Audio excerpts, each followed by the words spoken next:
京城谁人不知青福侯世子朱明浩？小爷想要的东西就没有得不到的。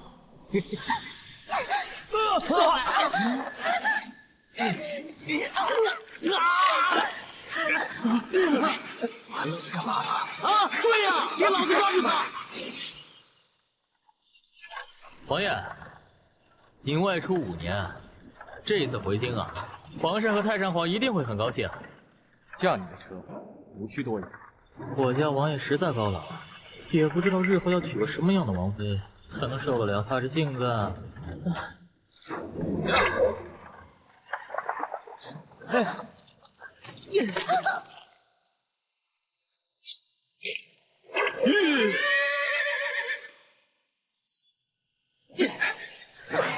我们世子看着是你的福气，往上跑！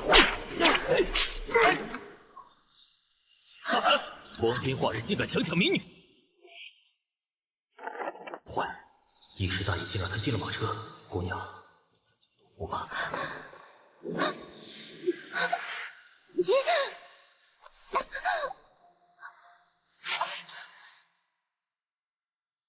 不过些微力道就死了，倒是能装，那就扔出去。闭关修炼时，本玄真走火入魔而亡，没想到阴差阳错下穿越到几百年后的时候，在这女子身上重生。不是死了吗？还能张牙舞爪？好重的地心子气，正好我灵魂受损严重，可用这子气治我尽快恢复。装死被拆穿，无话可说了。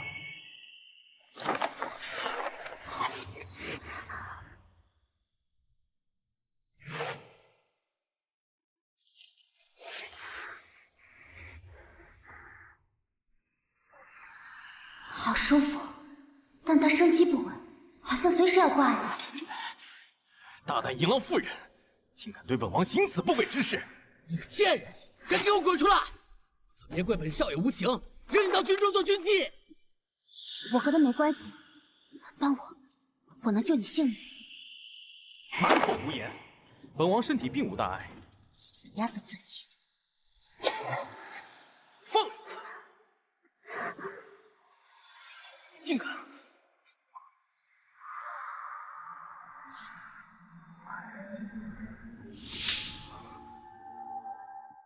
黑鹰竟然变浅，就连让我痛苦多年的阴寒之气都散去许多。看到了吧？只需半年，我就能治好你。但这半年，你照我如何？用半年时间吸他子气助我修炼，可比我自己修炼恢复本领要还多。这便宜都让你占了，这么合适的买卖，你还犹豫什么？好，你要的机会，本王给你。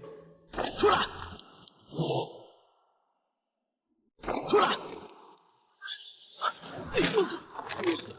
大胆，竟敢对晋王无礼！晋王也不能抢占我的小妾！赶紧给我滚出来，陪我回府！想不到如今的京城，连条狗都如此嚣张。你可敢打狗？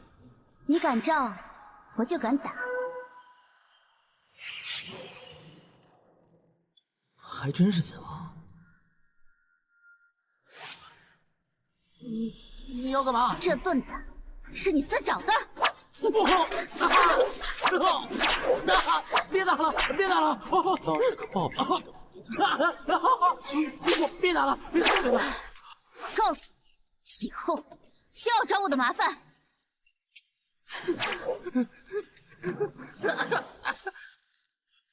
谢了。干嘛？进皇宫，找我那皇兄4。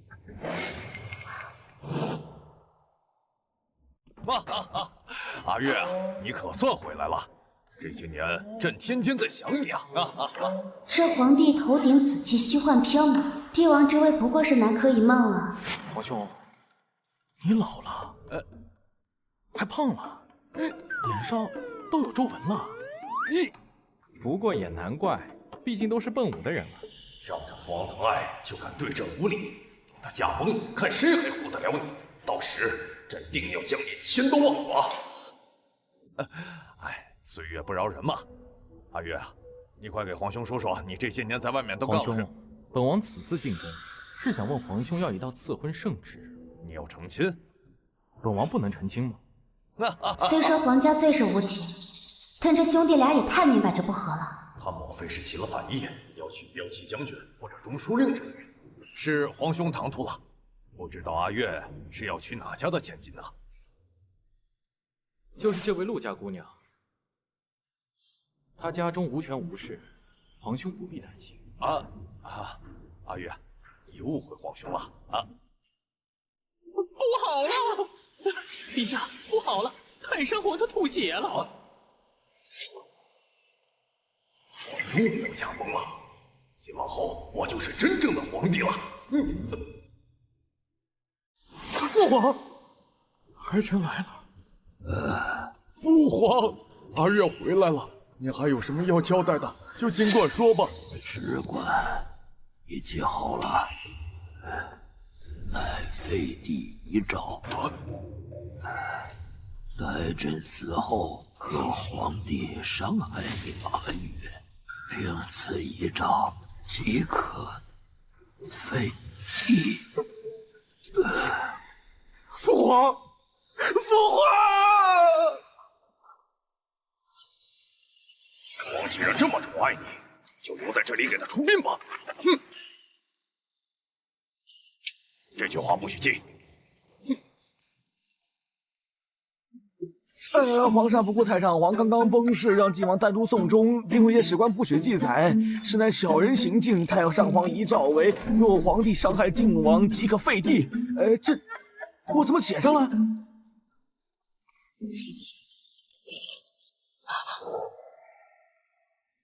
你没事吧？老王，护不了你周全了。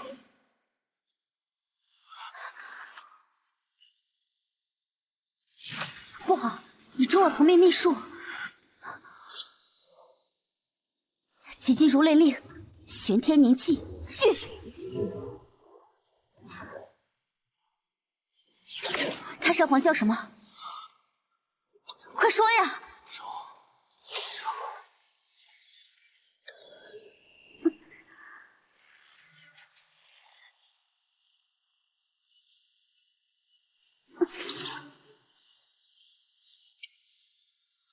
突然之间，生命的消亡感消失了。做了什么？你和太上皇中了同命秘术，共享寿命。如今太上皇已经死了，我为了救你一命，把他未散去的紫气收到这本奏折当中。现在等同命是留他一半的生机，可以骗过天道，假装他没死。你也不必为了同命秘术去见阎王了。父皇曾为我找人施了秘术，愿舍10年寿命于我，只是我将秘术改回了同命，没想到救了我。想要什么，尽管开口。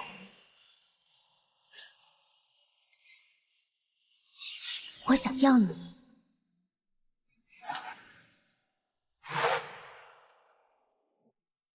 我想要你。大胆！刚才不是你说什么都可以吗？怎么还反悔了？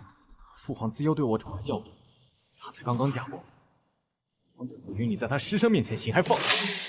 时机未到，我还不能告诉他，靠近他是为了吸紫气复原。我救我未来的相公，亲一下还要挑时间啊！再说了，我刚才救了你，消耗了大量的元气，你就不能迁就一下我？本王同意与你成婚，是为了方便护你。至于夫妻之事，休要妄想，损伤元气。你是在装可怜，博取本王的同情心罢了。我也没说要跟你有夫妻之实啊！胆敢胡言！本王与你的约定，作废。作废？没了我你会死的。清风，王爷，将陆姑娘送给义子。是。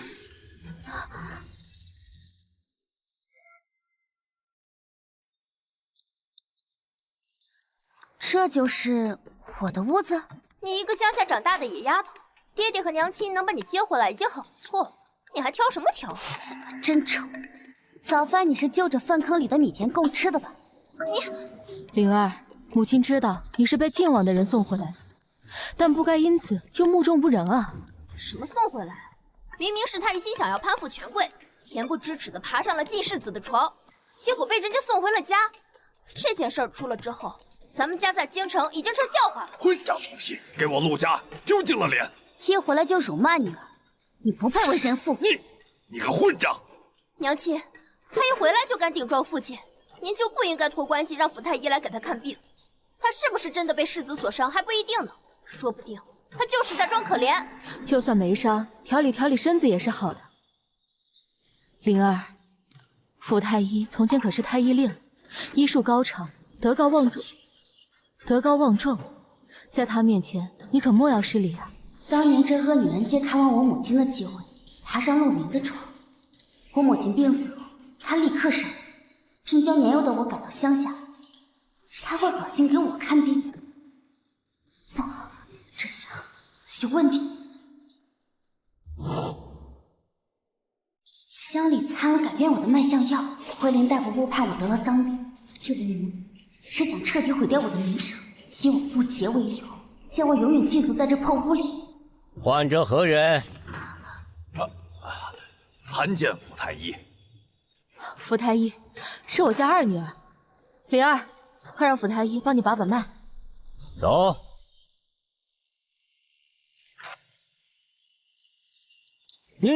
府太医，还是让我替您看看病吧。陆昭陵，府太医乃是太医令，你竟敢对他无礼！太医也会生病的呀！混账！连晋王都视太医为座上宾，你竟敢出言诅咒他！陆大人，真是教女有方啊！府太医，请您恕罪。昭陵，娘亲好心好意请府太医为你诊治，你可以不理解，但我请你不要连累陆家。蠢废如猪，我懒得跟你废话。府太医，我问你，近日你可有头疼不已、夜不能寐啊？他是怎么知道的？你是大限将至，不过你放心，我可以将你身上的死气去除，你就安全了。死气？爹爹，如果再让陆昭陵这么说下去的话，咱们家可能要面临灭顶之灾了。死丫头，看我不撕烂你的嘴！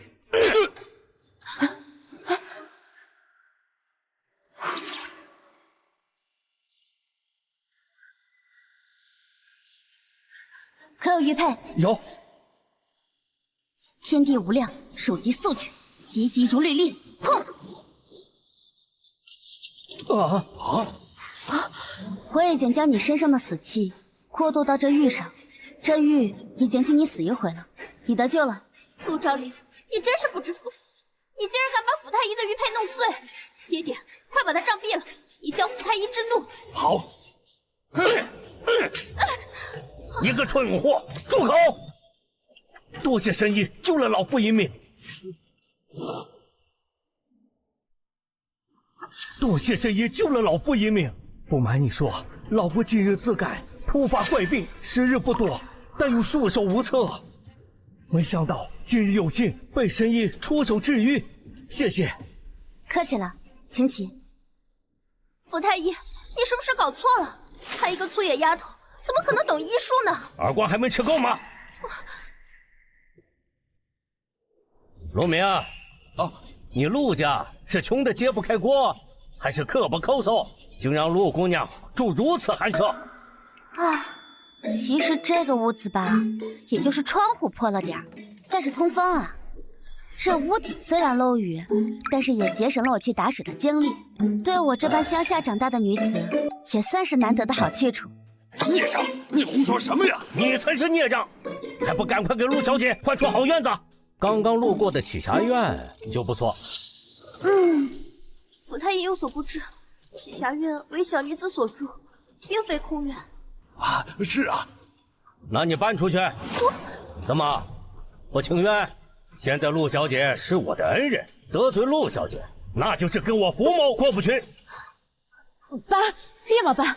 那我可就恭敬不如从命了。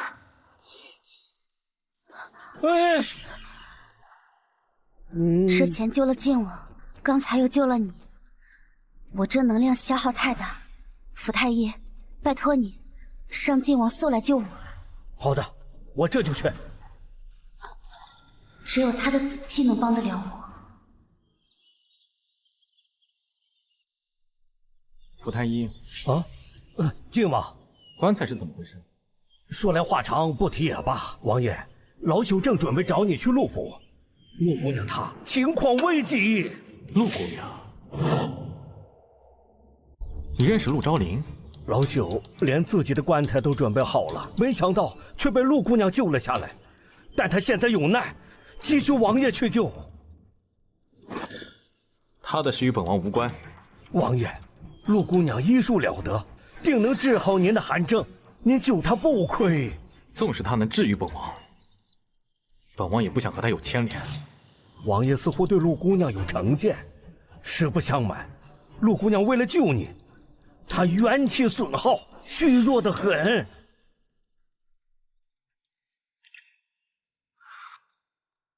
我救我未来的相公，亲一下还要挑时间啊！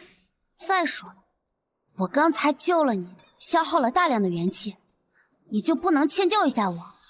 我误会他了。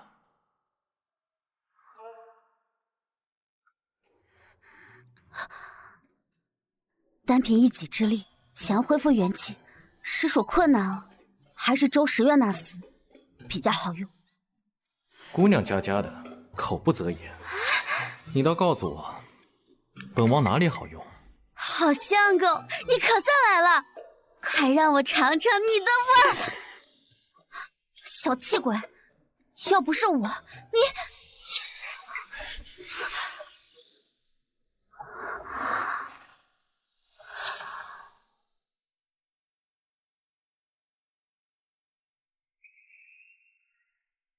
这种事情怎好次次让娘子主动？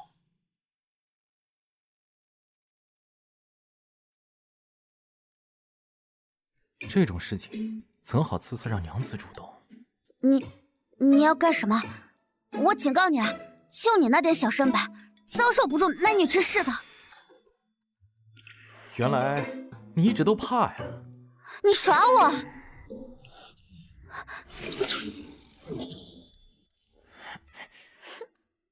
干什么？别怕，定身咒而已。王爷，接下来呢，你就乖乖的任凭小女子我采撷。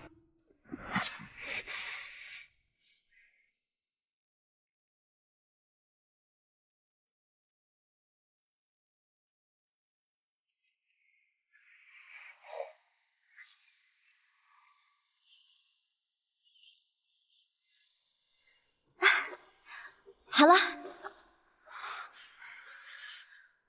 你多次亲吻我，却抗拒与我行男女之事，是何道理？你要想痊愈呢，就别问这么多。以后本小姐叫你，你就记着，随叫随到就行。这么容易生气啊？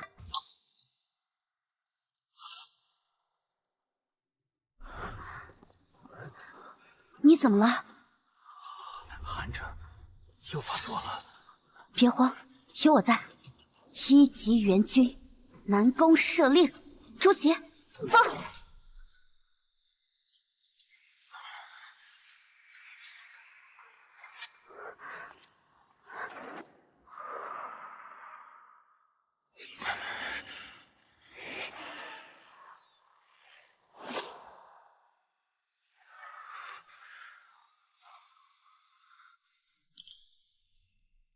睡着了，体内阴寒之气又少了几分，它确实可以治愈我。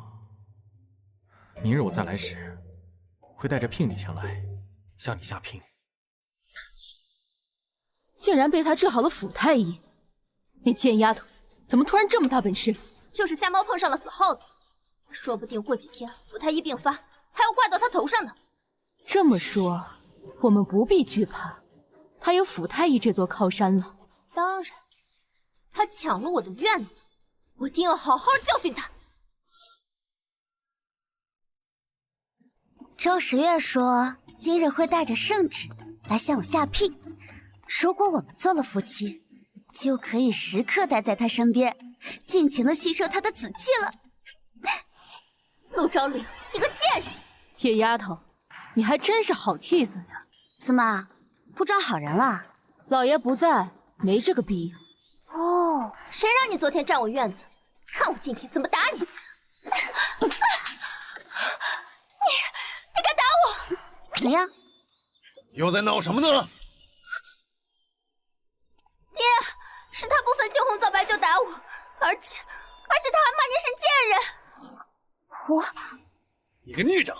昨天攀附晋王被赶了出来，给我陆家丢完了脸面。今天又殴打嫡姐，辱骂父亲，给我跪下！若不是当初一见我送去乡下，生陆昭远顶替我做了嫡长女，他一个爬爽小三所生的野种，也配跟我说话？灵儿，就算你非我亲生，也不能这么冲杀我呀！混账东西，看我不打死你！我。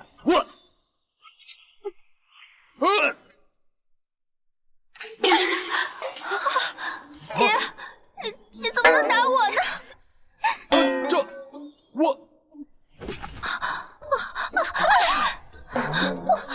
儿，你打我做甚？我的手不受控制了。老爷。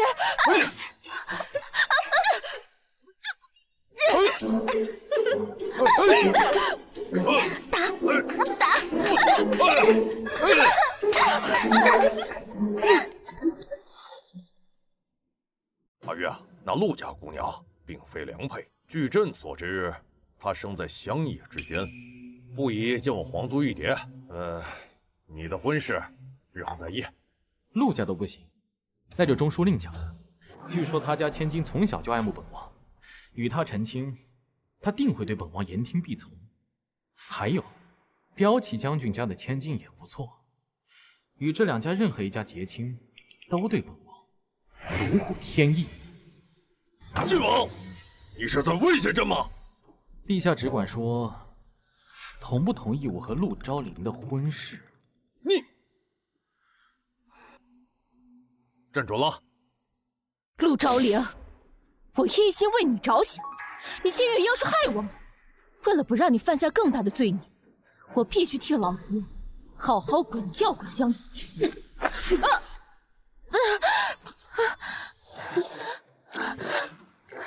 老爷，快来打我呀！臣妾最喜欢你威风的样子了。我这是怎么了？竟然说出这种虎狼之词！原来你喜欢的是这个调调呀！老爷，这儿你想享受，我满足你。爹，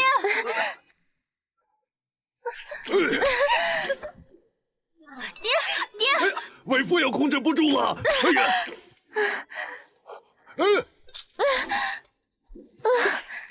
来嘛，继续呀！打得好！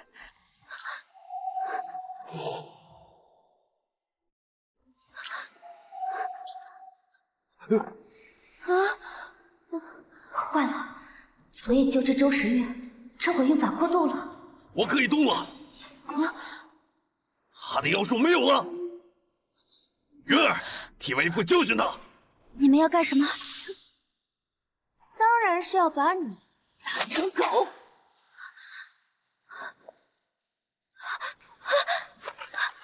周时月今日来提亲，你要是敢对我动手，他定不会放过你。你也不照照镜子，看看你现在是什么模样，也配肖想进我？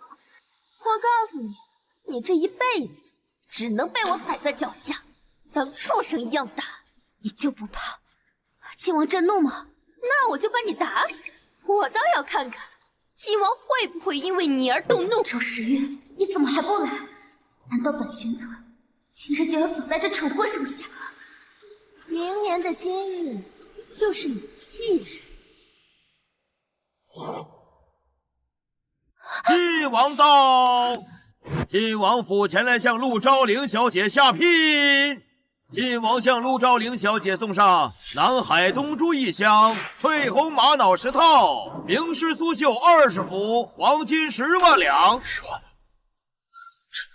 晋王居然真的要娶陆昭灵这个贱人，不可能！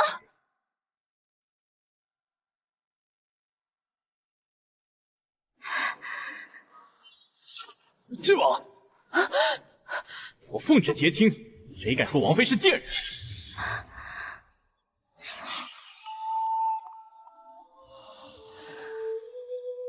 抱歉，求只耽搁了一会儿。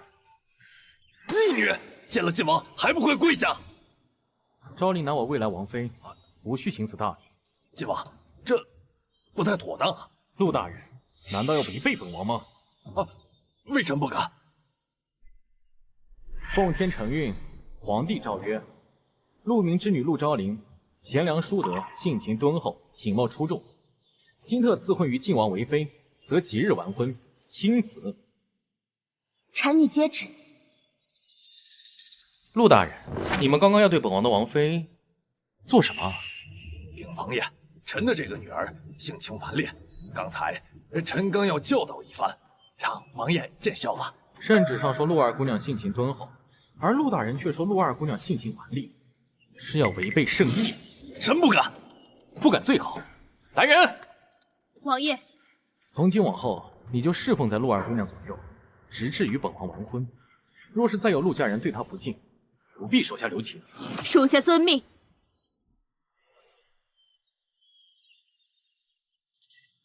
本王要与王妃沟通感情，你们还要在这里碍眼吗？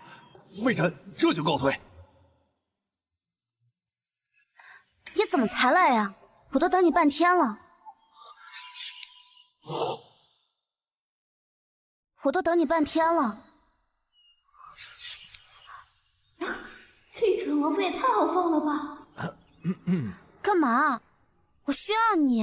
我有话要说。你轻易使用法术，会给自己招来祸端。以后有亲保护你，而我在你身后，你在人前切记小心，莫再显露法术。他还挺关心我的，不过也对，总用法术恢复的慢。我知道了，我会控制好自己的。现在可以亲了吧？我家王爷竟然也这么放得开。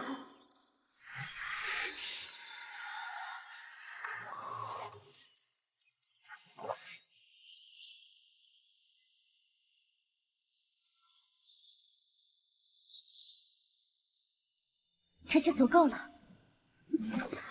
好了，够了，别没完没了的了。是你先亲的本王。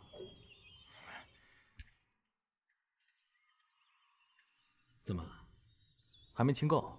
那倒不是，就是想提醒你，每天来亲一趟，这样我才能早点治好你。知道了。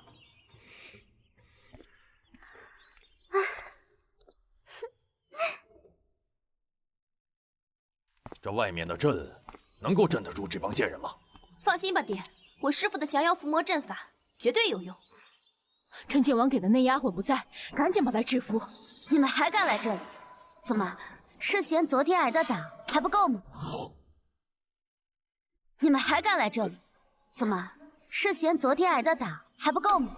陆昭陵，院外已经布下了降妖伏魔阵，你那个区区妖术已经威胁不了我们了。灵儿，快别与你爹爹置气了。法师在外面布了阵，只要你使用妖术，就会反噬到你自己身上，到时候娘亲也救不了你。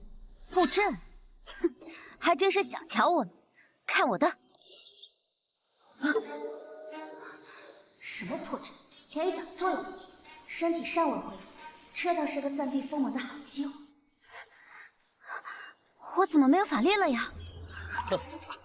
爹，他的妖术失灵了。我告诉你，云儿已经跟太子订婚了，你现在马上去跟晋王把婚退了。昨天之事，老夫就不与你计较。这是陛下赐的婚，陆家退婚那是抗旨。我让你去跟晋王退婚，这跟陛下有什么关系啊？你是我的女儿，做任何事情都要为我陆家着想。陆大人，你10年前就把我丢到乡下不管不问，现在想起来我是你的女儿了。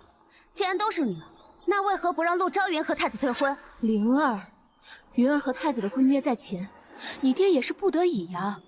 再说了，这姐妹嫁叔侄实在是不体面，到时候咱们陆家都会被人笑掉大牙的。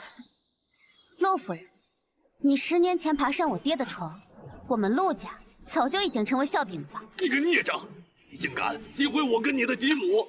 爹，陆昭陵已经恨透了你跟娘，就算让他跟晋王成婚，他也不跟咱们是一条心的。如果我不能嫁给太子，那我们家就没有好日子过了。我不管，今天这个婚，你退也得退，不退也得退。有本事你就把我送到晋王面前，逼他退婚。好，那我就把你关进暗房，到时候让晋王找不到你。谁敢动晋王妃？谁敢动晋王妃？青宝，把这几个人都给我请出去。好啊，孽障！你竟然让一个丫鬟用剑对着我们！陆大人，人贵有自知之明。既然我话已经说得这么清楚了，你要是还不走的话，就休怪我不客气。你要干什么？我告诉你啊，我可是晋王的岳丈，你休得无礼了！你现在想起来你是他岳丈啊？灵儿，你若是对你爹无效，是会被人戳脊梁骨的。本朝重孝道，这么对爹是不能成为晋王妃的。我是你爹，我看你们谁敢！王爷说了，不敬王妃者不必手下留情。一把年纪了，还尿裤子呀？快扶我起来！陆昭陵，我让我娘断你月银，饿死你！六。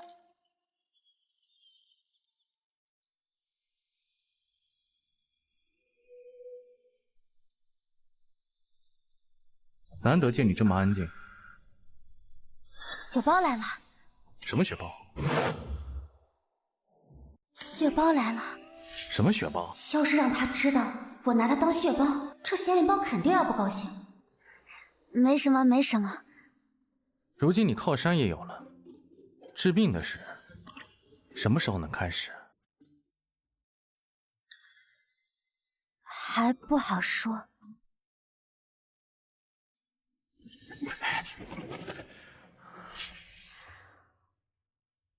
你干什么？王爷，你不是要治病吗？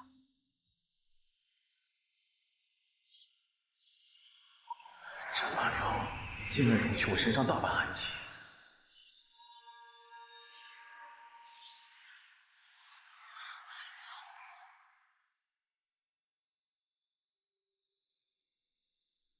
又是拉过洞。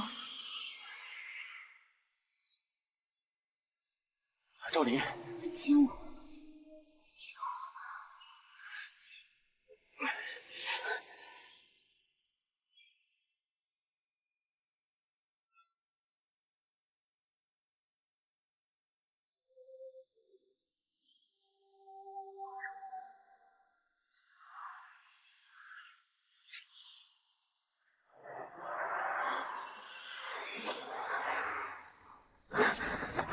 够了！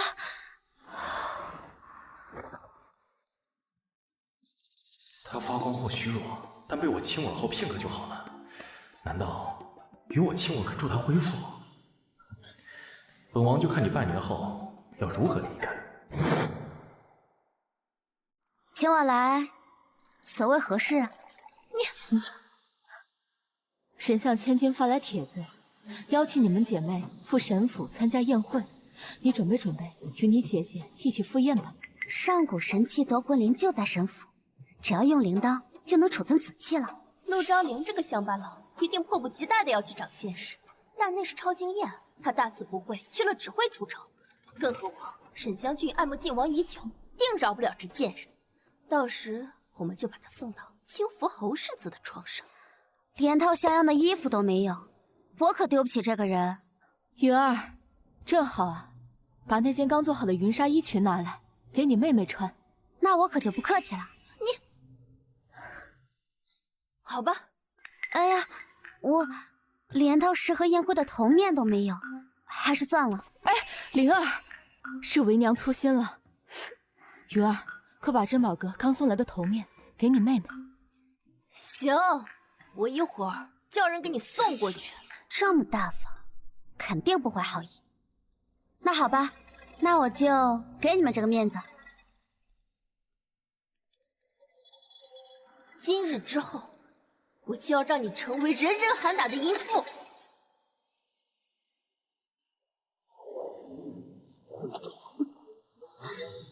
王妃，这是什么符啊？这叫反噬符。如果12个时辰之内有人伤害我，必定会反噬到他们自己身上。张云妹妹，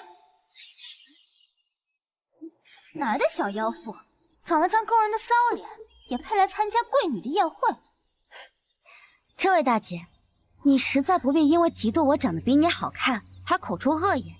须知相由心生，你这样只会越来越丑。你何姐姐，我妹妹她刚从乡下回来，口无遮拦，还请您消消气。要怪就怪我这个姐姐没有教好。朝云妹妹，你不必帮她说话，我定不会放过她。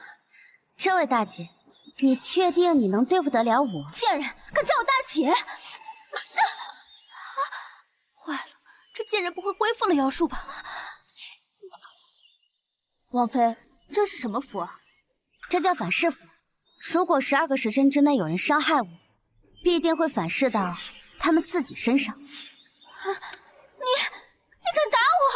明明是你自己打自己，与我何干啊？什么事这么吵？湘君，这贱人太不把你放在眼里了。这陆昭灵竟有这般美貌，我定不能让她嫁给晋王。竟然敢在神府闹事，我劝你立刻给我跪下道歉，否则别想出这相国府。我是未来的晋王王妃，给你下跪，你够格？你什么你？区区贵女也敢在我晋王王妃面前耀武扬威，简直不知天高地厚。谁给你的胆子狗吠的？我什么我？井底之蛙，蠢笨如猪。劝你以后夹着尾巴做人，要不然让你吃不了兜着走。天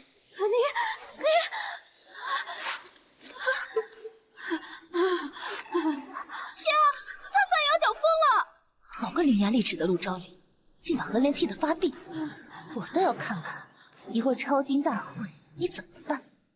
来人，把何小姐带走送医。拜拜。诸位，请随我一步前厅，抄经大会马上开始。什么？抄经大会？诸位姐妹，我妹妹昭灵刚从乡下回来，不熟文字经书，更何况今日所抄写的还是文家玄尊所流传的医经，若是她字迹潦草，还望大家见谅。文家玄尊，那不是我吗？没想到我的医经竟是流传到这个时空。昭云妹妹，此言差矣。太后她老人家身体不好，这些年一直都在皇家别院休养。今日这抄经会，便是为了她老人家祈福的。若是字迹潦草，便是对皇家大不敬。即便是与皇室有婚约，也罪不可恕。看来陆昭云和这个沈湘君早就设下好，以为我不识字，想让我当众出丑，再以不敬皇室为借口惩治我，倒是会做我。姐姐，你怎么知道我不熟文字经书呢？若是今日我夺得魁首，岂不是打你的脸？沈姐姐别见怪，我这个妹妹没规矩，惯会说大话。笑话，一个乡下长大的野丫头，也配提魁首二字？别说我们今日所抄是文家玄尊流传下来的绝世医经，就算是普通经书，我看它也狗屁不懂。狗屁这种东西，只有狗才会懂。你骂谁是狗？谁认谁是？沈姐姐，这个时候也不早了，我们快开始吧。我这个妹妹最是嘴毒，姐姐可别被她带偏了。罢了，我懒得跟她争口舌之快。今日你若是抄不好，便要受20鞭笞，再去跟晋王退婚。那干脆就以魁首定输赢。你说说，若是我夺得魁首，你又当如何？若是你夺得魁首，我便给你倒茶，拜你为师。我不收蠢货当徒弟，你干脆就敬茶，磕个头吧。哼，行，陆昭灵，今日的魁首必将是我。文家玄尊乃9天神人，绝世医经便是他传下来的救世神书，模仿的字迹越像，越能产生奇效。大家开始吧。这是抄经大会，不是鬼画符大会。昭玲妹妹，你就算知道自己要输，也好歹做做样子嘛。是啊，妹妹，你认真些吧，说不定待会儿沈姐姐会饶你便吃呢。到时候只要你与靖王退亲便可。你怎么知道我会输呀？我还等着相府千金给我磕头倒茶呢。哼，不自量力！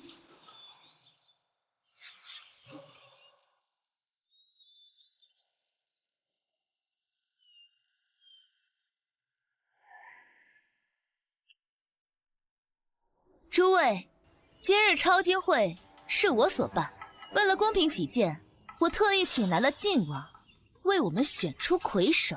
没想到靖王来评判，那他要是看到陆超林那满纸的圈，岂不是要嫌弃死啊？靖王到！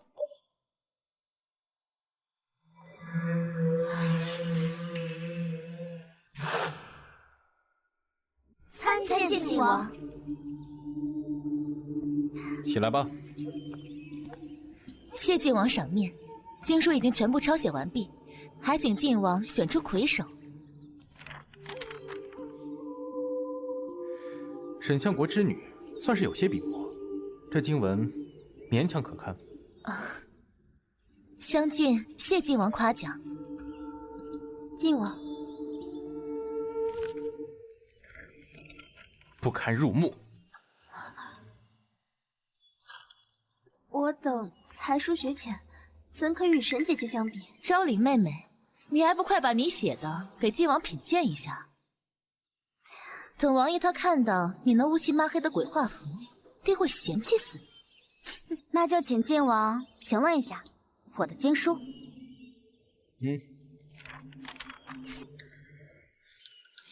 这是……昭玲妹妹，你不会是错字太多，改了以后就全涂黑了吧？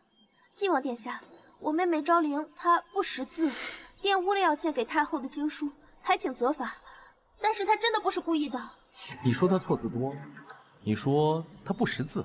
本王曾在一高僧处偶然得见文家玄尊的一副真迹，与陆家姑娘所抄的经文相差无几，看似整张纸全黑，实际是用墨将纸涂黑，留下笔画的部分实际是黑底白字，正是邪气。这乃大臣之作。什么？这不可能！既然靖王已经这么说了，你们还不认？沈香君，你该给我敬茶磕头了。凭什么给你敬茶磕头？这一院子的人都看到了，你也想反悔啊？既然有赌约在先，那自然要遵守。来人，上茶。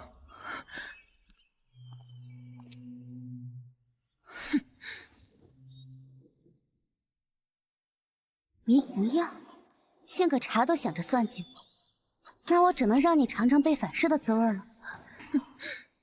等等，你还没给我磕头呢。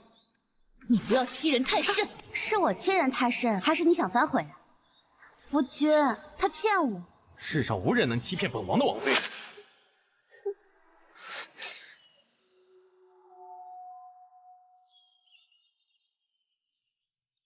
现在你满意了吧？看你被打脸还是挺爽。不过我怎么有点晕了？妹妹怕是劳累过度晕倒了，还劳烦让她在你府上休息片刻。来人，扶昭玲妹妹下去休息。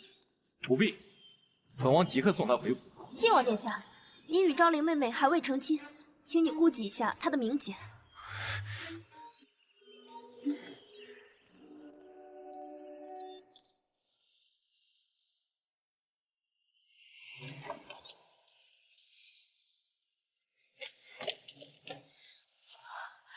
等得我急死了。靖王殿下，让臣女陪您去花园走走吧。本王在这等王妃就行。王爷，她只是一个乡下来的村妇，不值得你。大胆，竟敢诋毁靖王妃！回禀王爷，奴婢看到有个男人钻了诺尔小姐歇息的客房。什么？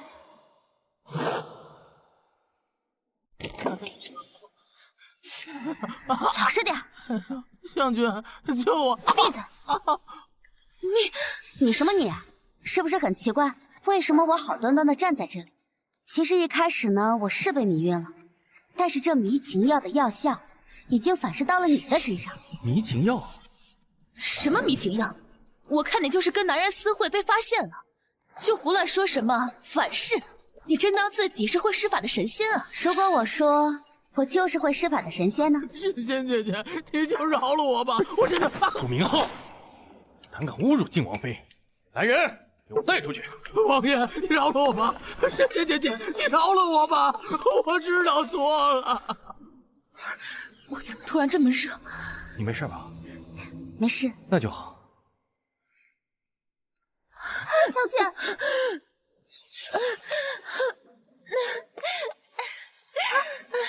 小姐，小姐，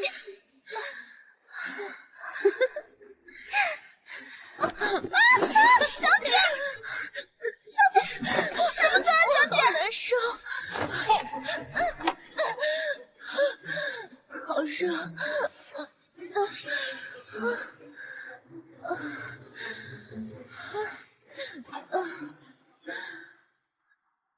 那我就给你降降温。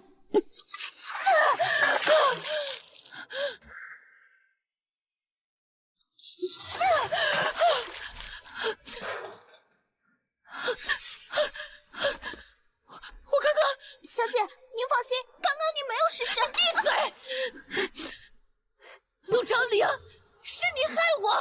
王爷，是陆昭陵，他害我如此狼狈，你可一定要严惩他。都说了是反噬了，也就是说，你若没有害我之心，也不会有此遭遇。可是受伤害的是我呀，王爷，你可不能偏心，你一定要主持公道啊！陆昭陵乃本王未婚妻，他说的话就是公道。我爹可是当朝宰相，陆昭陵，这口气我一定会出的，我要让我爹杀了你！万不理！先皇赦令在此。奉天承运，皇帝诏曰：胆敢不敬靖王妃者，诛九族。沈小姐，看在你是沈相国独女的份上，本王今日饶你一命。但死罪可免，活罪难逃。本王要将你押入天牢，羁押10日。王爷，王妃，我知道错了，你放过我吧，我不能进天牢，不然我这辈子都完了。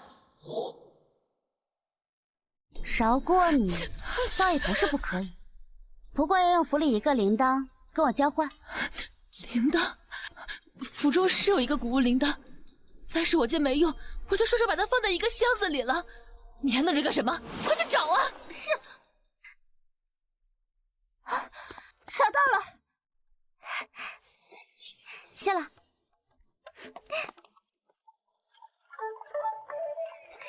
这还是第一次他与本王单独在一起，没有亲我。这铃铛连声音都没有，这有什么稀奇？让你喜欢成这样？这叫上古神器，叫夺魂铃，能拿来当法器用的。现在也无需与周时月接吻，只要用铃铛就能储存他的子气了。不过夺魂铃储存有限，所以婚约还是要继续，这样才能方便续存子气。你那个赦令是怎么回事啊？我自幼受父皇喜欢，他怕我长大以后被人欺负，所以给我和未来王妃留了一箱子这样的赦令。一箱子？你今日还没有亲我，你怎么还亲上瘾了？你是王爷，要以江山社稷为重，不能饱暖思淫欲，知道吗？啊。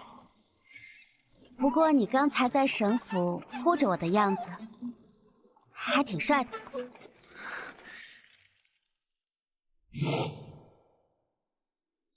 王妃，我们怎么出不去了？是结界。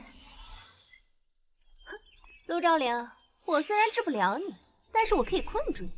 怎么样，出不去的滋味不好受吧？你又要干什么？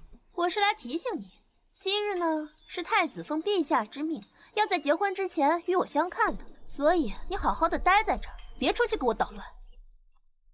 陆昭云的母亲趁原主的娘亲病重，爬了陆明的床，又为了得到太上皇给太子和陆家嫡女的赐婚，篡改了陆昭云的身份。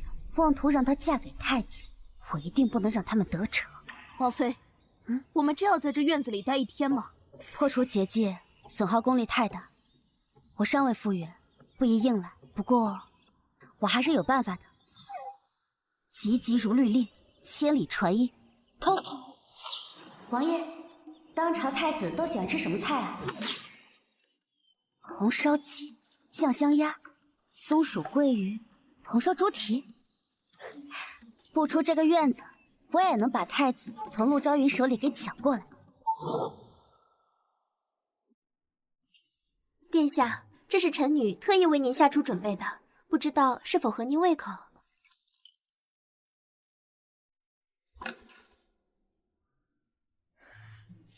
尚可，有待精进。怎么这么香？不是这些菜。太子，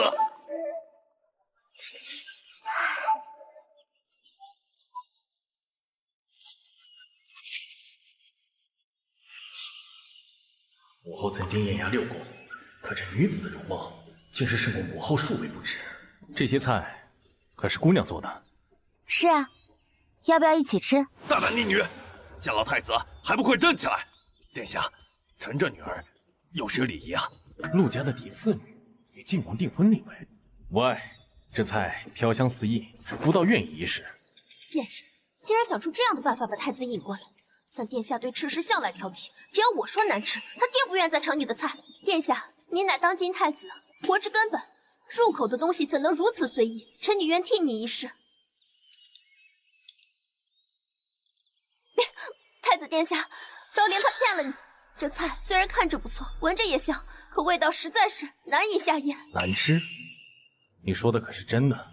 陆昭灵，你就等着太子治你的罪吧。你是怕做的菜太好吃了，把你比下去？昭灵，你的菜实在是太咸了，难以下咽。殿下，虽然昭灵她骗了你，还希望您不要过多责怪她。胡说，这菜我们尝过，哪里咸了？山野之人口味极重，菜咸一点尝不出来也很正常。殿下，您还是回去吃臣女为你做的菜吧。如果你做的菜好吃，太子殿下怎么会出现在这里？不知殿下是否愿意赏脸，试试臣女做的菜？殿下不可！放肆！姑要如何，轮到你来指手画脚。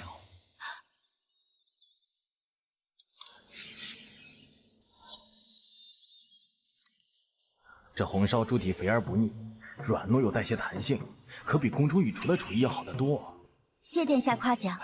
殿下，这菜您也尝试了，要不咱们去尝尝云儿为您准备的菜式啊？陆二小姐，您做这几个菜，怕是故意而为之吧？哎呀，灵儿，你怎么能对太子殿下使计谋？还不快道歉！陆夫人，我问的是陆二小姐。姑说的可对？实不相瞒，我的确是故意引殿下前来，因为我有话要说。混账东西，你又要胡言乱语什么？灵儿，休要在此胡闹！你紧张什么？怕我说出你们的丑事？昭灵，你可千万不能乱说话，小心太子殿下责罚。陆二姑娘到底要说什么？不妨直言。我要说的是，陆昭云并非陆家的嫡长女。什么？殿下，臣女自打从乡下上来之后，就有些不正常，恐怕今日又要疯魔了。殿下，您还是速速一步，免得她一发狂升级殿下。陆大人，你心虚什么？难道不是你趁我娘病危的时候与这个女人苟合，还在我娘去世之后扶她坐上了政务，让她鸠占鹊巢？你还把她所生的庶女顶替我坐上了嫡长女之位，还把我送去了乡下。哎呀，灵儿，你误会了，为娘可是你爹爹明媒正娶来的。陆昭灵，你这样诋毁我娘，对你来说有什么好处？是诋毁还是事实？你不清楚，你们两个还不清楚吗？陆大人，我需要你一个解释。殿下，此事确实有隐情啊。眼前就是欺上瞒下，故意为之。眼前就是你让这个冒牌货当上未来皇后之位，对吗？你孽障！太子殿下，你千万不能相信陆昭灵，她就是因为嫉妒我，所以她才这么说的。对，若真如他所说，那王爷爷早年给我定下的亲事是与他。若是这样，姑娘可愿意嫁给姑，姑娘可愿意嫁给孤？啊！侄儿未免太过荒唐。陆昭灵是本王的女人。皇侄，你对未来的皇婶孟老，皇叔您有所不知，这陆家人胆大包天，竟敢调换嫡庶，这就是你觊觎皇婶的理由。狗崽子，若再敢心生妄念，我现在就废了你！他并未情欲，不可发理。太子，我与晋王两情相悦，还有圣上的旨意，请您自重。哼，不识好歹！殿下，向清晨解释。陆昭灵，你坏我好事，我绝不让你好过。晋王殿下，陆昭灵他朝秦暮楚，他明明都已经和你订婚了，他却还背着你勾引太子，他这种人不配做你的晋王妃。灵儿，为娘早就跟你说过，不要吃着碗里的，看着锅里的。晋王对你这么好，你怎么能背着他勾引太子殿下呢？论勾引之事，我怎么能和你相比？你现在不也一样，红杏出墙勾引太子吗？你凭什么说我娘？晋王这样看陆昭灵，一定是泄了我的话，他眼里容不得傻子，这下陆昭灵死定了。他这是什么表情？不会真信了陆昭云的鬼话吧？陆昭灵，你这次死定了！本王与王妃独处，你们在这看什么？这么生气，还想着帮我把人赶走，好像有点感动呢。还不快滚，否则小心我刀剑无眼！晋王殿下，我说的都是事实。刚刚你不在的时候，他还勾引太子，他不光亲自下厨为太子做菜，他还亲手喂他。泼妇，竟然敢污蔑我们王妃！陆昭灵到底给了你多少好处，让你帮他一起骗王爷？你可是王爷的人呀！你血口喷人！金宝，晋王殿下，这些都是真的。他还想从我手上抢走陆家跟太子的婚约，说他想做太子妃。是吗？我说的都是真的，晋王殿下，他这种人……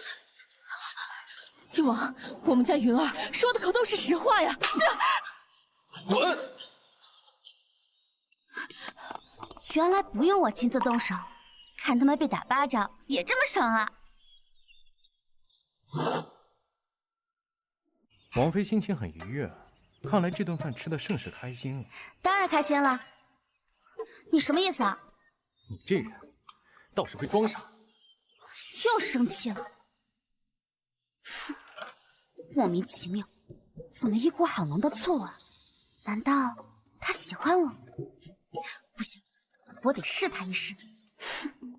啊，他还生气了？哎呀，王爷，您误会了，王妃她找太子是有原因的。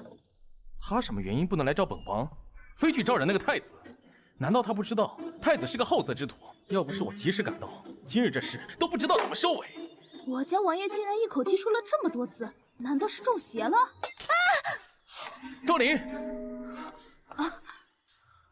我去就行。哦，怎么那么不小心？手给我看看。骗你的，我没事。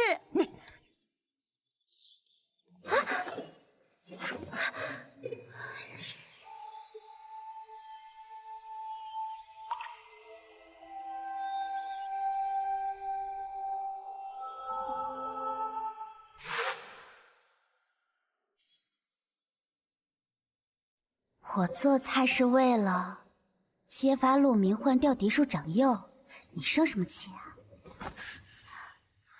本王没生气。真没生气？太子他心性不纯，我怕他对你不利。我看你是吃醋了。周时月，你喜欢我呀？晋王殿下，动心可就不对了。别忘了，我们只是合作关系。我不喜欢你。他伤心了。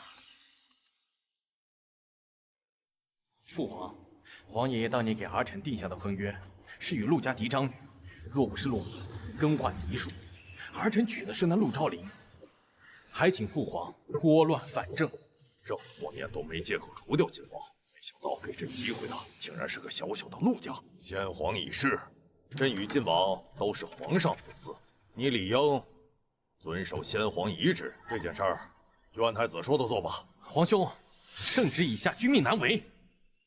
晋王，你竟敢违逆先帝旨意吗？来人，将这不孝不悌之人给朕拿下！皇兄这是不打算继续装了？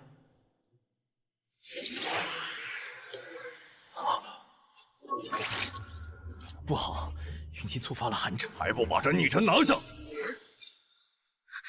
不好，天上地下无我不入，急急如律令，动！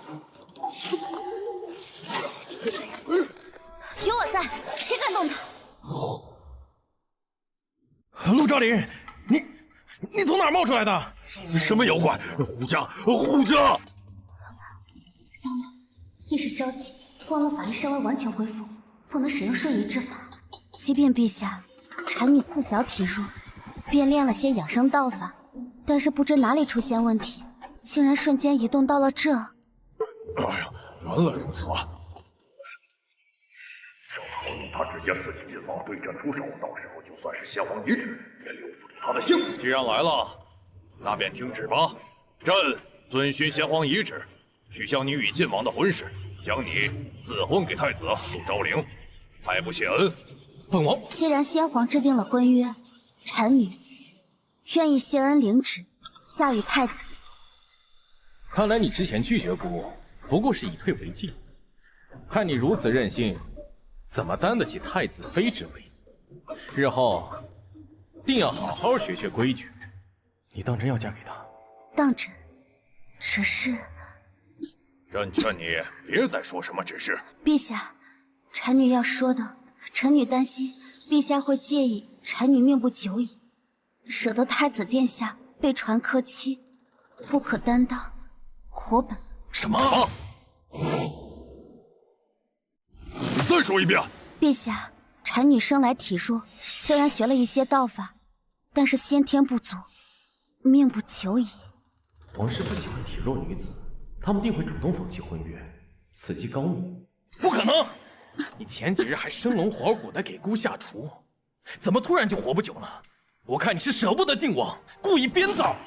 陆昭灵，你竟敢欺君！你舍不得也没用，太上皇的话，就算是晋王，也不得不听。从今日起，你被禁足皇宫，直到大婚。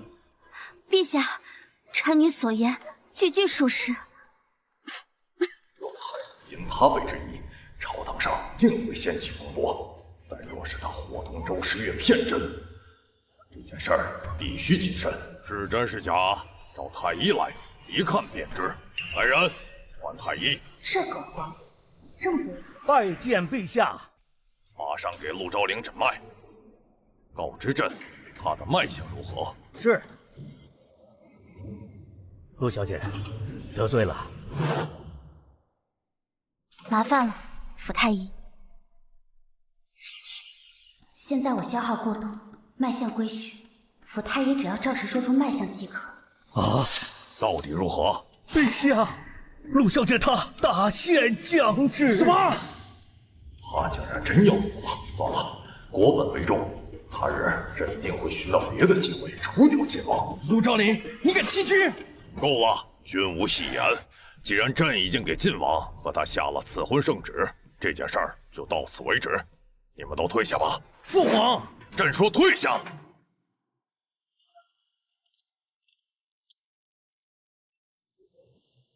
下次这种事不要逞强，我能应付。陆昭灵，你醒了。这是哪儿？放心，你在晋王府，我从来没见过你这么虚弱。你亲我。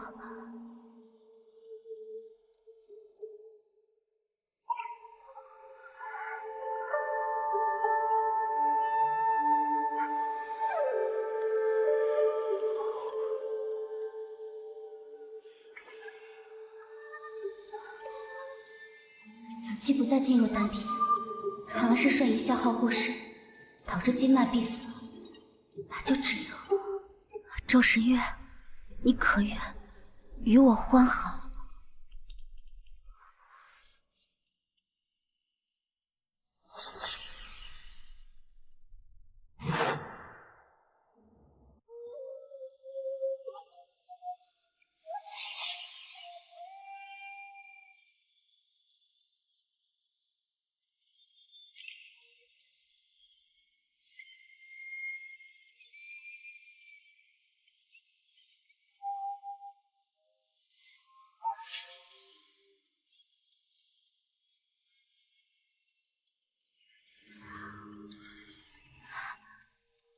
定是为了恢复身体才与我这样。不管你是为何目的与我方好，但做了我的人，日后你就不许离开我。那你可愿意与我一生一世一双人？这一世，下一世。生生世世都是你。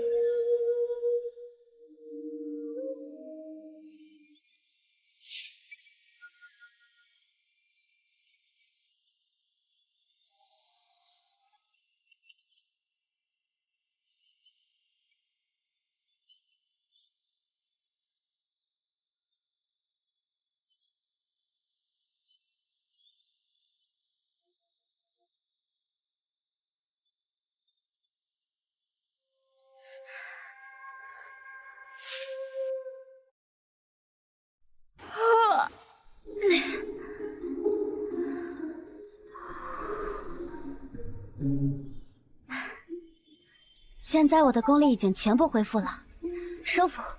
灵儿，灵儿昨夜辛苦了，我特意让厨房炖了老参汤，给你补补身体。来，好喝。我现在全部的修为已经全部恢复了，也该给你治病了。反正也病了这么多年，不急于一时。什么叫不急啊？很急好吗？灵儿，可还记得昨夜答应了我不离不弃？哎呀，我不是想始乱终弃，是因为同房之后你的寒毒会向下走，会影响你的子孙根的。啊，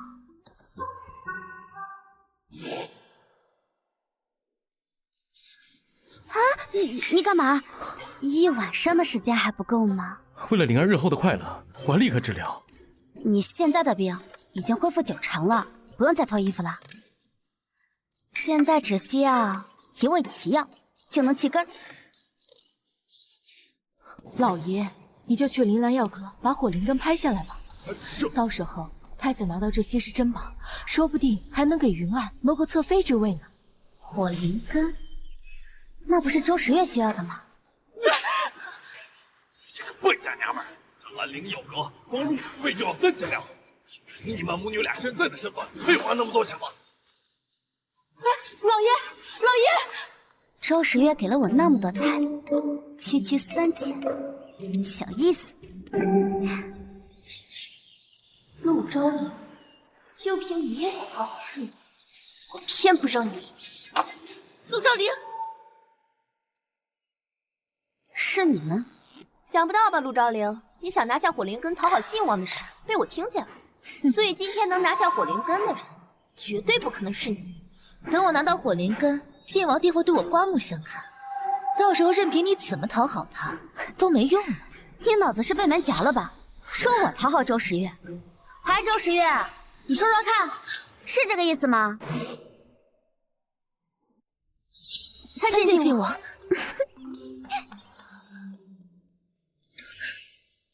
你敢耍我？怎么啦？耍你还用挑日子呀？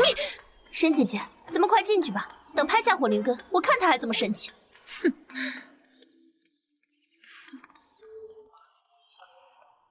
各位，众所周知，火灵根入药治百病，入宅驱魔经，练功长修为，化丹增元神，可谓是世间的无价宝。千万年间仅生一株，起拍价格10万两。10万两？才10万两？此等稀世珍宝才10万两，是黄金。啊，10万两黄金，这谁买得起啊？陆昭陵，听见没有？你买得起吗？美女的事你少管。沈姐姐，你一定要把它拍下来。可我就带了15万两黄金的银票，万一又有人叫价，15万两。没人喊价的话，这火灵根可就流拍了。快拍呀！快拍！11万两。沈相千金出价，11万两。12万两。12万两。真有钱！这位姑娘容貌蝶丽，气度不凡，敢问是？总之你别管我是谁，我能出得起价，就能给得起钱。陆昭陵，你故意的是不是？陆昭陵，难道是晋王的未婚妻？晋王自小受宠，封地富庶，怪不得这位姑娘这么有钱，原来是晋王的未婚妻啊！你跟晋王都还没成亲，你凭什么花他的钱？笑话！晋王宠爱我，就愿意给我花钱。怎么？你要是不服的话，你再叫啊！你，哼，13万两，14万两，怎么办？事到如今，只能放手一搏，否则沈姐姐你和晋王就没机会了。15万两哎呀，我银票没带够。哼，阁主，他没有银票了，火灵根是我的了。沈姐姐，我就知道你一定能拍下来。15万两黄金，成交。太好了，我马上就可以得到晋王了。魂柱一力，为吾所用，天武之言，受吾之命，急急逐律令，中。哎，沈将军，我看你这火灵根不错，不如送给我吧。陆昭陵，这可是沈姐姐真金白银买下的，你凭什么要？是啊，那可是15万两黄金啊，怎么可能随便送人？陆昭陵，你别做梦了。陆小姐，既然火灵根已被沈小姐拍下，便是与你无缘。您看，我问的是沈香俊，你们叫沈香俊吗？就是啊。如果他愿意给，难不成你们还要拦着？沈姐姐今天要是把这个火灵根给你，我陆昭云今天就剃发去做姑子。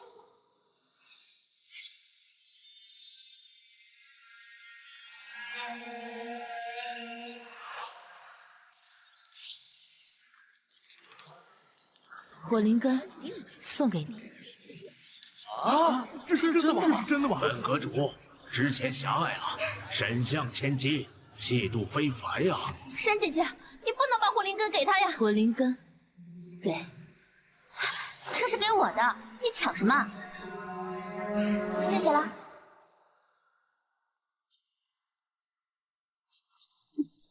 太好了，我把火灵根给晋王，他一定会娶我做他的王妃。我的火灵根呢？沈小姐，你不是把火灵根给晋王未婚妻了吗？笑话，我怎么可能把火灵根送给他？火灵根怎么在你的手上？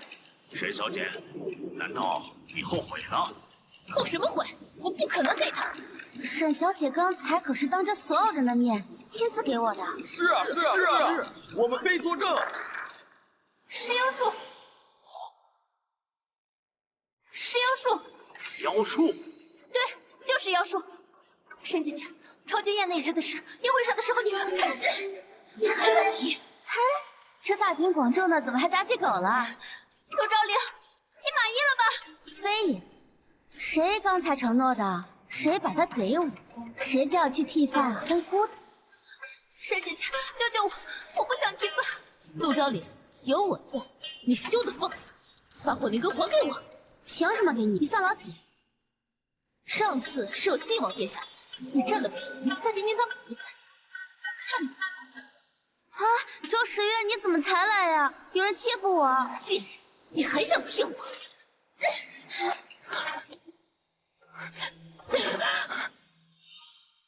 是晋王，参见晋王。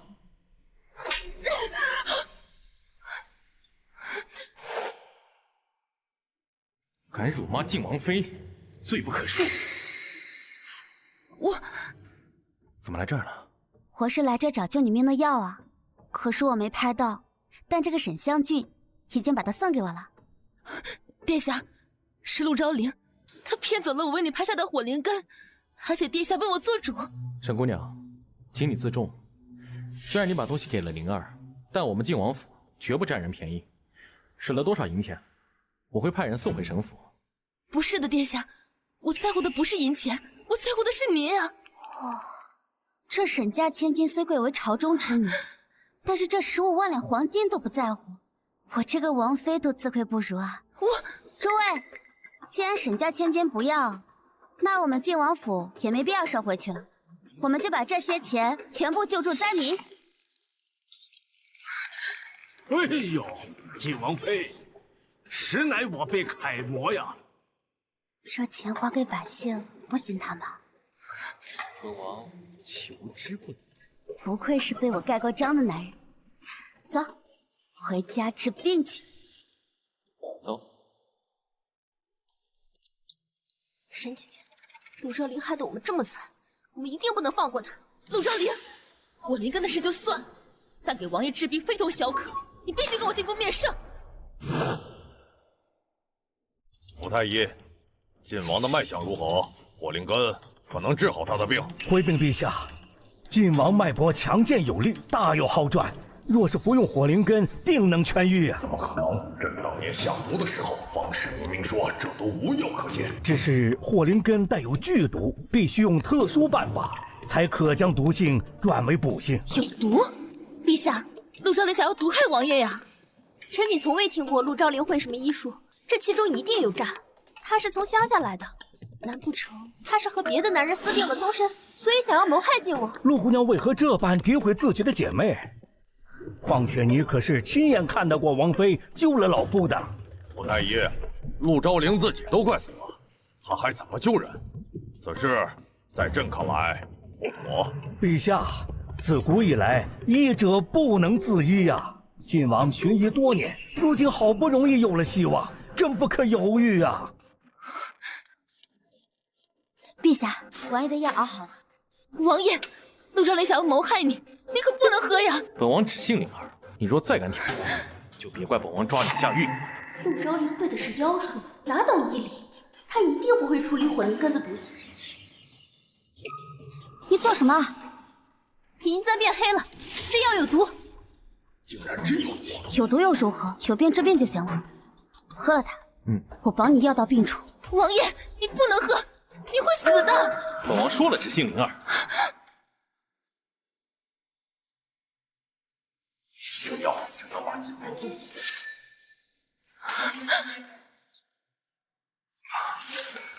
王爷。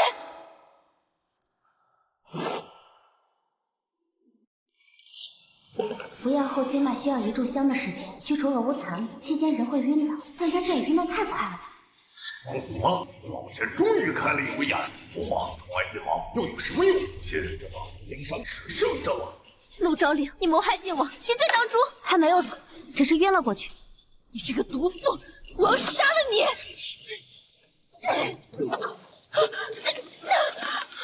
陆昭凌，在皇帝面前你都敢使用妖术，你快放了沈姐姐！他只是脚麻了而已，走不动，跟我有什么关系？福太医，我请问晋王他到底如何？对，赶紧看看晋王怎么样了。哎，晋王确实是晕过去了。什么？他没死？又竟然没死，看来只能等朕亲自动手。那几时能醒来？这晋王脉象奇特，臣从未遇见过，不敢妄言呀。把晋王送回去休息，放声照顾。是。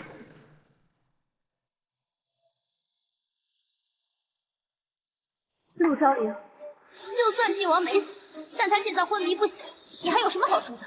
我怎么觉得晋王没死，你觉得很可惜呢？你说呢，陛下？陛下，臣女没有这个意思。是陆昭凌，她谋害晋王，还在御前使用妖术，她就是个妖女。妖女！来人，全给我吃！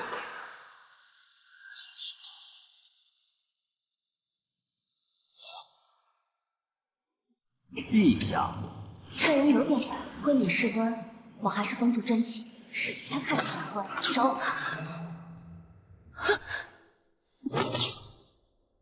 灵儿，你怎如此狼狈？二舅，就是这个女人，她欺负我，你一定要替我做主啊！二舅，这你就不知道了吧，陆昭灵？国师是神姐姐的舅舅，他5岁入道，10岁召云，15岁可引雷。如今他已40有8，御剑飞行都不在话下。拿下你这个妖女，更是手到拈来。这么厉害呢？你还会飞呢？厉害厉害！国师，看看这女子可是妖孽？哪里来的狐妖，敢在我大周胡作非为？不愧是国师啊，随便一句话就是信口胡说。你还在嘴硬，等会我二舅就让你现出原形。原来是狐妖，怪不得离了太子5迷3道。国师，擒住这妖孽，让他魂飞魄散，身形俱灭。那就要看看他的本事了。妖孽，拿命来！嗨！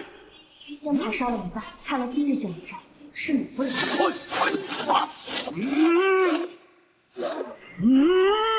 这什么鬼？看到我二舅的厉害了吧？等会就让你下无间炼狱。原来还高看你一眼，没想到你练法收了骗人。本尊今日就收回你全部血脉。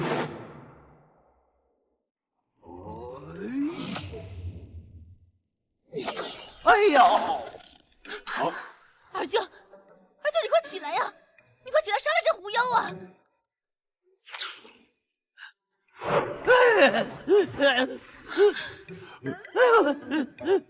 你是个昏君，大胆！二舅，你在说什么？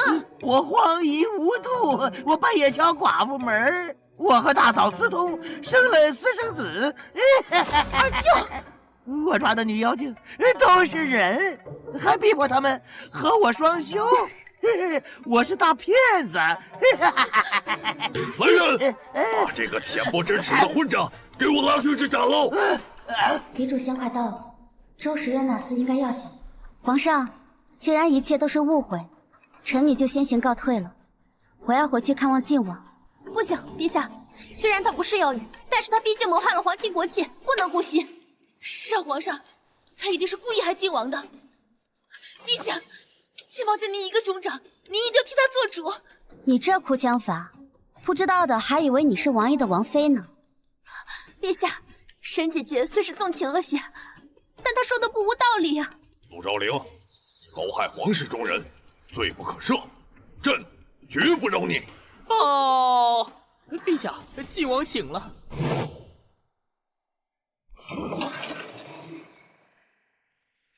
内力运行流畅，而且身上再无病寒之气，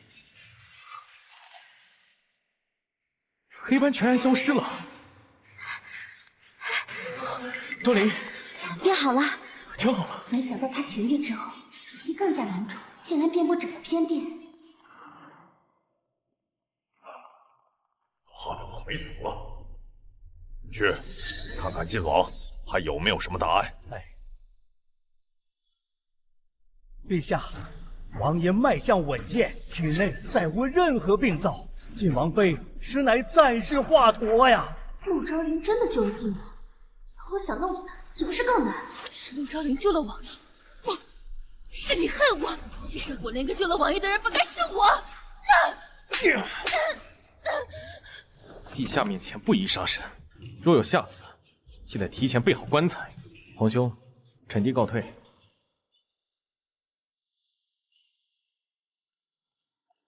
废物！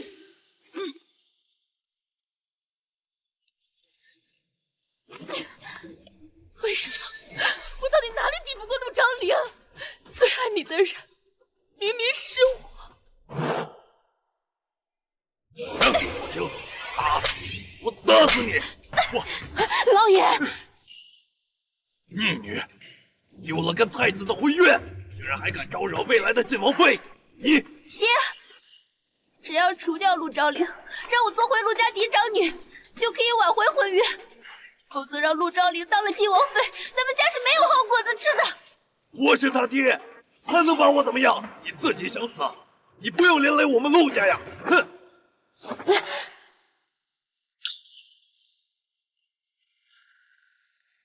既然这样，就别怪我踩着你当地窖石了。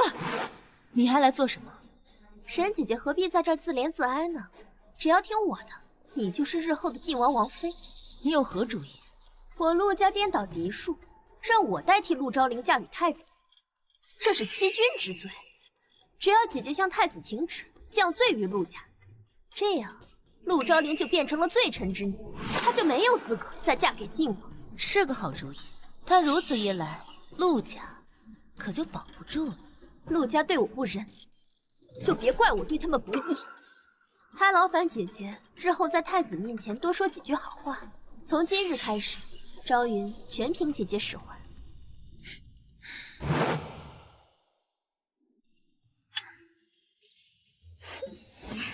你输了。夫人棋艺精进飞速，短短几日，为夫已不是你对手了。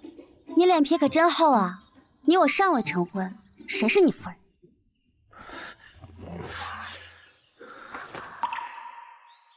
我恨不得现在就把你娶过门。你不知道，我连梦里都是你我大婚的情形。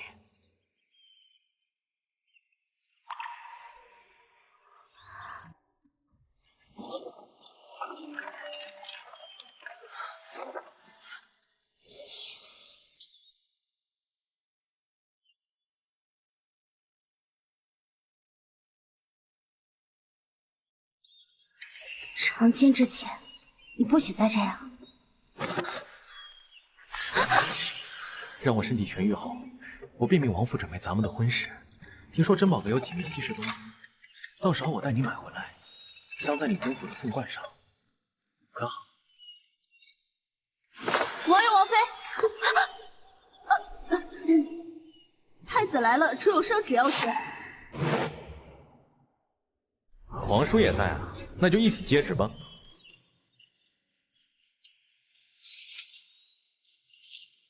奉天承运皇帝诏曰：陆明颠倒长幼嫡庶，欺君罔上，罪不可恕。着即刻罢免官职，与家中男丁全部流放岭南，终身不得回京。其嫡长女陆昭灵与晋王婚事，就此作废。来人，将陆明等人押入天牢，择日流放。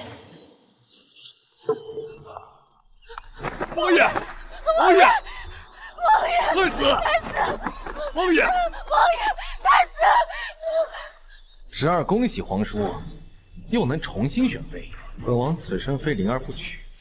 陆昭灵身为罪臣之女，怕是担当不起亲王的正妃之位。那有，只要本王想娶，谁都不能阻拦本王。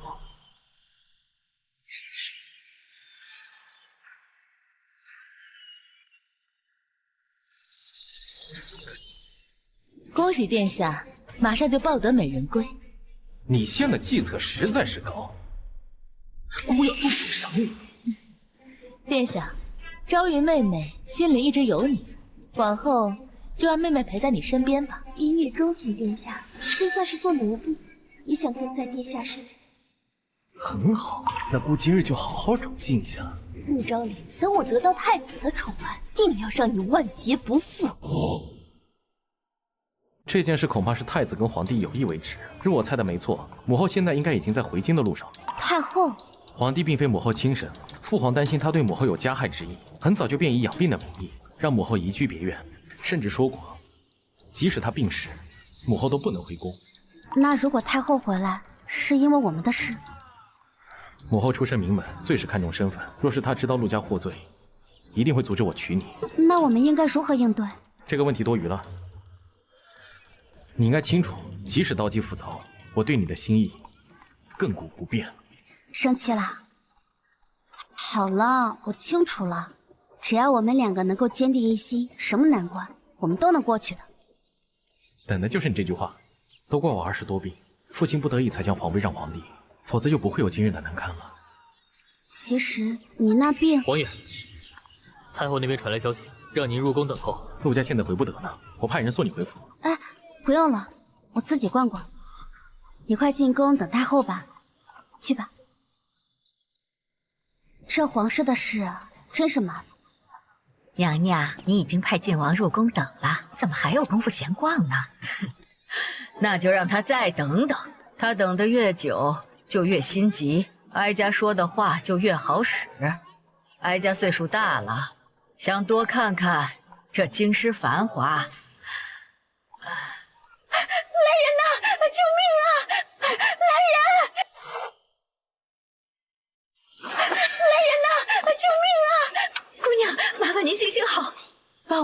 主子送去附近的医馆。不行，来不及了！什么来不及了？快把它放平！这成何体统啊！体统哪有命重要呀？快点！天上地下，金木水火土，四地生气，几级如日命。上！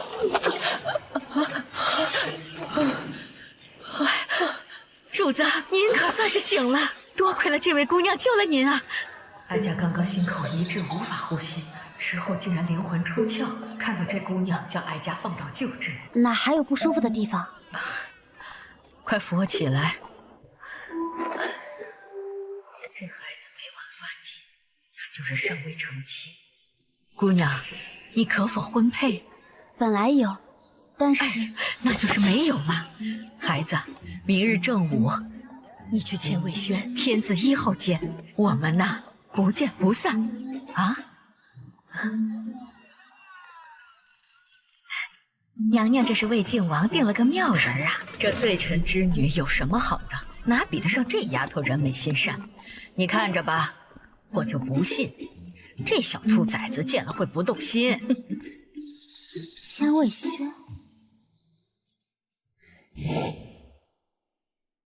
你竟然为了一个罪臣之女如此忤逆哀家！您与父皇相知相爱几十年，难道就忍心分开儿臣与心爱之人吗？你才多大？你知道什么是爱？你就是被那女子给蛊惑了。母后，阿月，这件事你还得听母后的呀。皇帝来了，儿臣来给母后请安。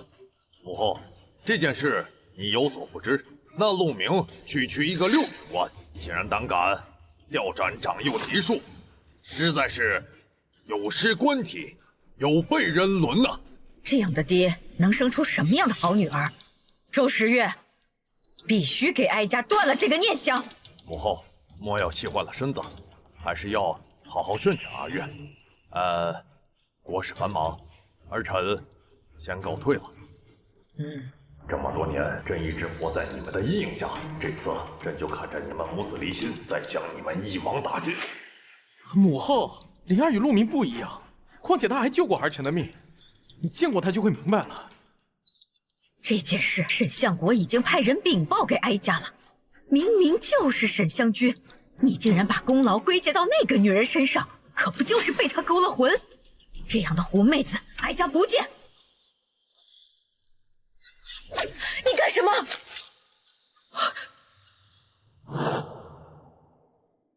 母后羞辱灵儿，这一刀是儿臣替母后受过。贵为晋王，竟然如此作践皇亲之举！母后，你错了。无论是皇权荣光，还是我这副躯体，在儿臣眼里，远远不如灵儿来的重要。你糊涂！母后若还不同意灵儿，那我现在就割肉还你！太后，有话您好好说。以奴婢看，您和王爷不如可退一步。罢了罢了，哪有母亲跟儿子执拗的？哀家可以见见你那个灵儿，不过在此之前，你要跟哀家去见一个人。母后把地方安排在这里，让我见的人，十有八九是他想让我娶的女子。万一灵儿知道这件事儿，一气之下抛弃我，慌什么？是，哀家给你安排了相亲，你多见几个女子也没什么不好。难不成你是怕你的灵儿不高兴？怎么会？灵儿她最是大度。看看你那个样子，不知道哀家做了什么孽，生出你这么个怕女人的。父皇跟您不也是不敢大声说话？那是自然，哀家说什么话，你父王在。反了你了，竟敢调笑哀家！无论如何，今日必须老老实实的坐在这里，给哀家把人给见了。若是那小丫头同意，哀家倒也勉强同意你那个陆家女做妾。那老夫人先问了我婚配，还把我约到这里来，八成是要给我安排什么相亲。要是被那醋精知道了，还不得把醋坛子打碎？那不得酸上个把月？母后，今日这人儿臣不见了，儿臣日后只会有灵儿一个正妃，不会纳妾。逆子，逆子！您别生气，奴婢这就去把王爷给追回来。王爷，等等我！算了算了，我还是别去了。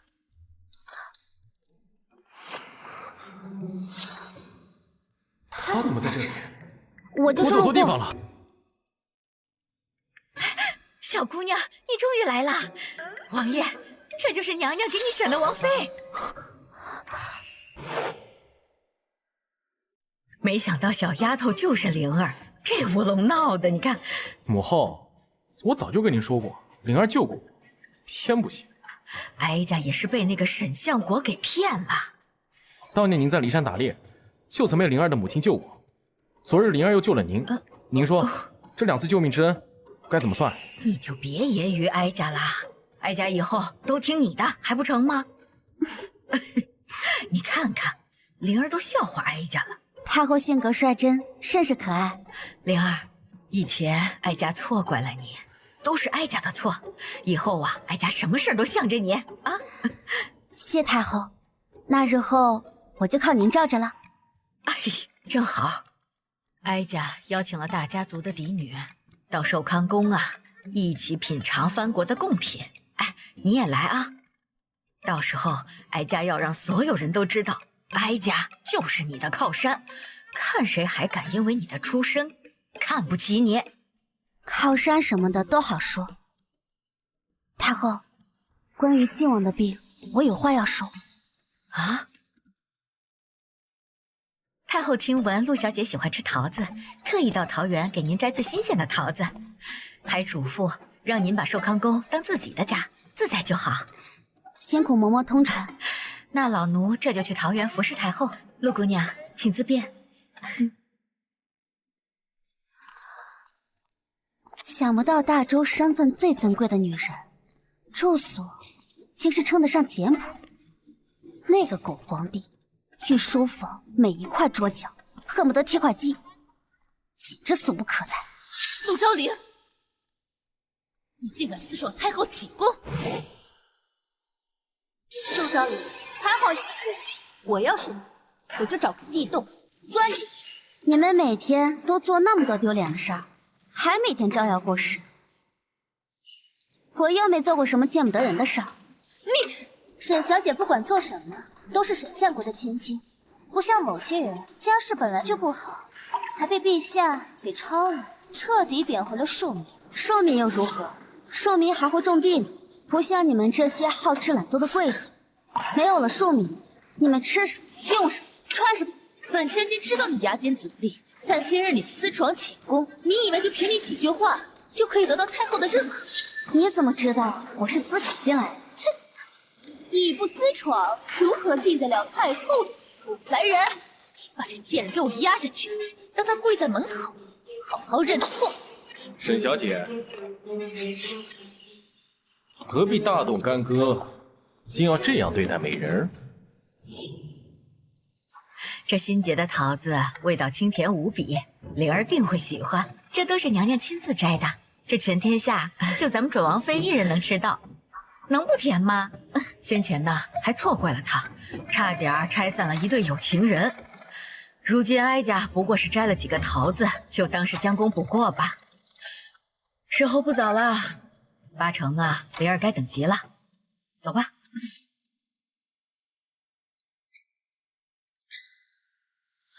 太子，请自重。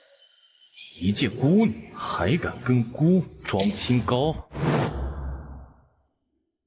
一介孤女还敢跟孤装清高？太子莫不是忘了，我与靖王情投意合，是他的准王妃。陆昭陵，你与靖王的婚约早就已经取消了，你还在这做什么王妃梦？告诉你也无妨，皇太后如今回宫，就是为了阻止你与靖王的婚约，让他看到你在这，只会更加冤。如果我说就是太后请我过来的呢？太后对你已经厌恶到骨子里了，甚至违逆先皇旨意，都要回宫拒绝你跟靖王的婚事，你却说她请你来这里的。陆昭陵，就算是太后请你来，那也是让你认清自己的位置。嘴硬没有用，不如走了，去太子府给姑暖床做侍妾，姑就去帮你跟太后求情，饶了你这私闯之罪，可好？先皇一代明君，怎么会有你这种觊觎皇嫂、下流无耻的孙子？陆昭陵，太子殿下这是给你面子，你竟然敢打他，你是不是不要命了？私宠在前，让陆太子在后。陆昭陵，你今日终于要死在这宫里了。够味儿，那就让姑看看你在床上是不是也这么带劲儿。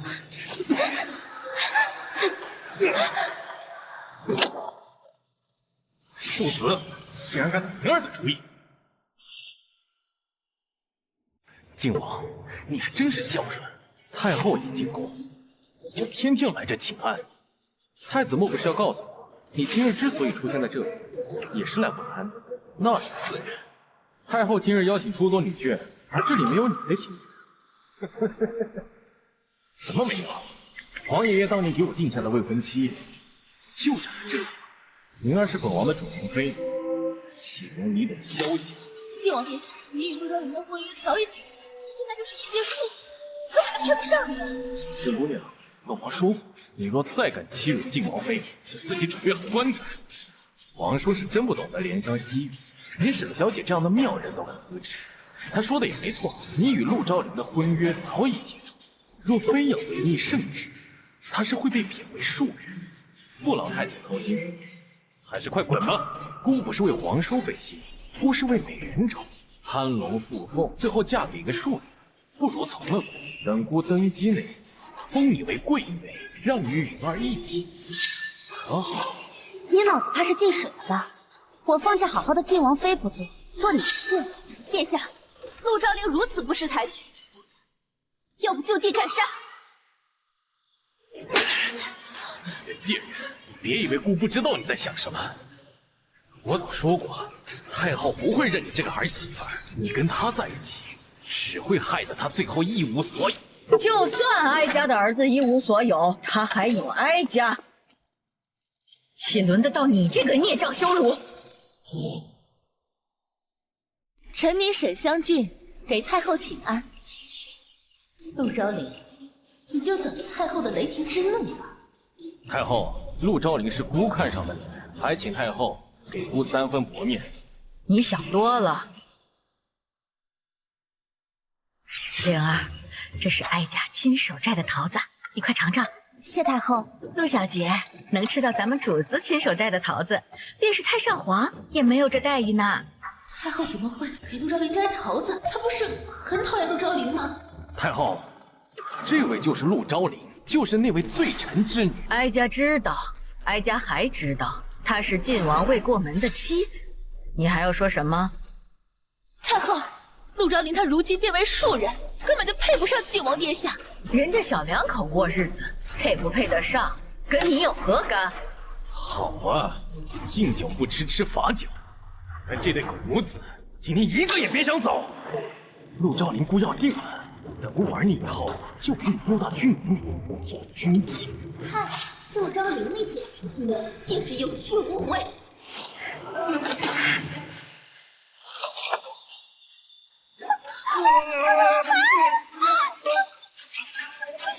太子殿下，你……既然你脑子里想的都是这种事，那今日就彻底断了联系，让太子变成太监。竟敢！我要叫父皇将你千刀万剐！你说什么？父皇早有计划除掉你，如今寿山宫外全都是御林军，我离开后，这里就会被万箭穿射。周希月，今天你们所有人都给我死！我要将你们一个个挫骨扬灰！来人，将骨抬下去！你们都聋了吗？来人！今日被包围的，恐怕不是寿康宫，而是你父皇的御书房。不可能！带上来吧。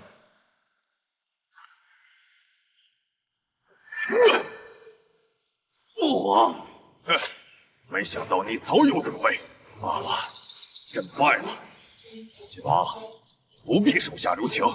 本王不会杀你。让骠骑将军和御林军里应外合，师兄篡位，你在这儿装什么道貌岸然呢？到底是谁道貌岸然？你当年给周时月下毒，当真以为瞒得住吗？你怎么知道？你怎么知道？太后，关于晋王的病，我有话要说。啊？晋王体内的寒毒根本就不是病，我怀疑是有些人早年下了毒，请太后务必调查清楚这件事。